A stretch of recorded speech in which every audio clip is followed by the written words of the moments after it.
నేను ఇంకో మాట కూడా మీకు మనవి చేస్తా ఉన్నా, క్లియర్గా చెప్తా ఉన్నా. జగిత్యాలలో చాలా మందికి తెలుస్తలేదు.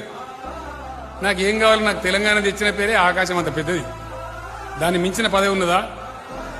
అయినా మీరు మన్నించి ఇచ్చాను కాబట్టి 2 సార్లు నేను ముఖ్యమంత్రి చేసిన 10 ఏళ్ళే. నా అంత ఎక్కువ కాలం పనిచేసిన తెలుగు ముఖ్యమంత్రి ఎవరు లేడు. ఈ కీర్తి చాలు నాకు. నేను కొట్లాడేది నా పదవి కోసం కాదు. ఖచ్చితంగా తెలంగాణ 100కు 100% పేదరికం లేని తెలంగాణ కావాలి. అది నా పంతం. కేరళ రాష్ట్రం మాదిరిగా 100% అక్షరాస్యత ఉన్నటువంటి రాష్ట్రం కావాలి. రైతాంగం గుండె మీద చేసుకుని హాయిగా నిద్రపోయి బ్రహ్మాండమైన పంటలు పండే తెలంగాణ కావాలి. తెలంగాణలో ప్రతి ఇంచుకు నీళ్లు రావాలి. దానికోసం దండలాడుతున్నాం తప్పితే ఈ పదవి కోసం కాదు. నాకు ఇప్పుడు 70 సంవత్సరాల వయసు వచ్చింది. ఇంకేం కావాలి జీవితంలో? అందువల్ల దయచేసి మిమ్మల్ని కోరేది, పార్టీల